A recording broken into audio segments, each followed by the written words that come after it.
Assalamualaikum warahmatullahi wabarakatuh. Apa kabar teman-teman? Kembali lagi dalam pembelajaran ilmu kalam. Hari ini kita akan membahas tentang teologi Qadariyah dan Jabariyah. Pertama, kita bahas mengenai sejarah terlebih dahulu. Mengapa ada paham Qadariyah dan Jabariyah? Perlu kita ketahui bahwa hal ini datang dari corak pemikiran dan kepercayaannya masing-masing. Qadariyah pertama kali muncul pada tahun 70 Hijriah atau 689 Masehi yang dipimpin oleh Ma'bad al-Juhani pada masa Khalifah Abdul Malik bin Marwan. Menurut Ibnu Nabatah, Ma'bad al-Juhani beserta kawannya Ghailan berpandang bahwa hal ini datang dari seorang Kristen yang masuk Islam di Irak. Kemudian ada Jabariyah yang kemunculannya dipimpin oleh Ja'ad bin Dirham yang kemudian diteruskan oleh Jahan bin Safwan. Kemunculan faham ini ada yang beranggapan berasal dari pemikiran asing dan ada juga yang beranggapan sebagai jawaban dari firqah Qadariyah. Apa sih Qadariyah Jabariyah itu? Keduanya adalah teologi Islam atau aliran yang ada dalam Islam. Pertama Qadariyah. Qadariyah berasal dari kata bahasa Arab yaitu qadaro, artinya kemampuan atau kekuatan, yang mana aliran ini beranggapan bahwa manusia memiliki itu. Manusia memiliki kemampuan dan kekuatan untuk dirinya sendiri. Jadi nggak ada tuh campur tangan dari Tuhan.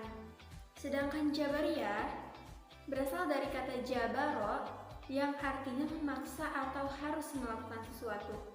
Nah, faham Jabariyah ini sebaliknya dari faham Qadariyah, yaitu bahwa segala sesuatu tentang manusia atau yang terjadi pada manusia itu atas kehendak Tuhan.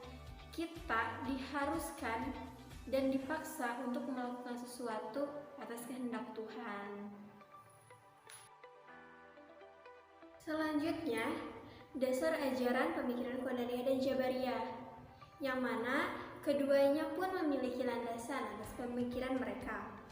Qadariyah, mereka berpacu pada Quran Surat Al-Ma'ad ayat 11, yang artinya sesungguhnya Allah tidak merubah suatu kaum sehingga mereka merubah diri mereka sendiri. Ayat ini jelas menggambarkan paham Qadariyah.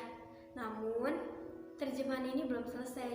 Ada lanjutannya, yaitu dan apabila Allah menghendaki keburukan kepada suatu kaum, maka tidak ada yang dapat menolaknya, dan sekali-kali tak ada perlindungan selain Dia. Ayat ini menjelaskan bahwa Allah pun ikut andil. Ada takdir Tuhan yang tidak bisa ditolak manusia. Selanjutnya, faham Jabariyah yang pemikirannya dilandaskan pada Quran Surat As-Saffat ayat 96 yang artinya, padahal Allah telah menciptakan kamu dan apa yang kamu perbuat itu. Kemudian ada surat Al-Insan ayat 30 yang artinya, kamu tidak mampu menempuh jalan itu kecuali atas kehendak Allah. Sungguh Allah Maha Mengetahui dan Maha Bijaksana. Ayat ini menunjukkan bahwa manusia tidak dapat berbuat apa-apa kecuali atas kehendak Tuhan. Ibnu Katsir menafsirkan bahwa tidak ada yang bisa memberi petunjuk, memasukkan iman ke dalam hati seseorang, dan mendatangkan manfaat ya selain Allah. Allah mengetahui siapa yang berhak mendapat hidayah dan siapa yang berhak mendapat kesesatan. Selanjutnya, kita masuk ke dalam doktrin ajaran Qadariyah. Menurut Dr. Ahmad Amin dalam kitab Fajrul Islam, yang pertama, orang yang melakukan dosa besar itu bukanlah kafir, bukan juga mukmin, tetapi fasik. Mereka masuk neraka secara kekal. Artinya, mereka yang melakukan dosa besar tidak akan mendapat ampunan. Yang kedua, Allah tidak menciptakan amal perbuatan manusia, melainkan manusialah yang menciptakan perbuatan itu.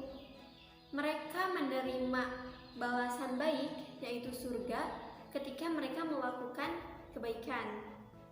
Dan mereka menerima balasan buruk, yaitu neraka, ketika mereka melakukan dosa. Kemudian yang ketiga, Allah itu esa, yaitu satu, dalam artian bahwa Allah mengetahui, mendengar, hidup, yaitu atas zatnya sendiri. Kemudian yang terakhir, yang keempat, yaitu bahwa Allah itu tidak menciptakan akal manusia, karena akal manusia mampu mengetahui mana yang baik dan yang buruk, meskipun Allah tidak menurunkan agama. Selanjutnya, ada doktrin aliran Jabariyah yang tergolong menjadi dua bagian. Yang pertama itu aliran ekstrim yang mengatakan bahwa manusia itu lemah, manusia nggak berdaya, karena manusia udah terikat pada kehendak Tuhan. Manusia nggak punya kehendak, manusia udah nggak punya kemauan bebas, seperti layaknya paham Qadariyah. Yang kedua, aliran moderat yang mengatakan bahwa Tuhan menciptakan segala perbuatan manusia, tetapi manusia menjadi bagian atau peran untuk mewujudkan perbuatan-perbuatan itu. Dan menurut aliran moderat ini, Tuhan tidak dapat dilihat di akhirat. Kita ambil contoh untuk aliran Qadariyah dan Jabariyah. Seperti dalam kasus sekarang ini, kasus virus corona.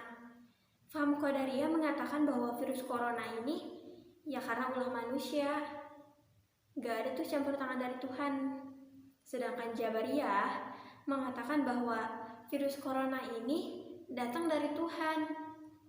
Maka yang berfaham Jabariyah ini, mereka akan bersikap santai dan meyakini bahwa kematian itu ada di tangan Tuhan, bukan di tangan corona. Dalam materi kali ini, untuk mempertegas, kita harus memahami perbedaan antara dua aliran ini. Pertama, Qadariyah beranggapan bahwa perbuatan manusia itu atas mereka sendiri, sedangkan Jabariyah beranggapan bahwa perbuatan manusia itu atas kehendak Tuhan, tidak ada kehendak dari manusia. Kemudian Qadariyah itu menolak takdir, karena dari pemahamannya Qadariyah itu tidak menerima adanya takdir, karena bagi mereka manusia itu ya atas mereka sendiri. Sedangkan Jabariyah, mereka menguatkan takdir, yang dari pemahamannya mereka sangat tunduk atas takdir.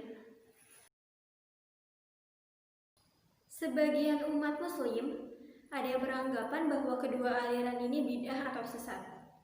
Kita sebagai umat yang tidak berpaham ini perlu mempertimbangkan cara menimbangnya dengan kita mengetahui hukum taklifi yang membatasi kita sebagai umat muslim melakukan atau tidak melakukan perbuatan yang wajib, sunnah, mubah, makruh, atau bahkan haram. Sekian materi kali ini. Silakan buat simpulan pada catatan masing-masing. Jika ada yang ingin didiskusikan, silahkan. Jika sudah, mari kita tutup. Terima kasih. Wassalamualaikum warahmatullahi wabarakatuh.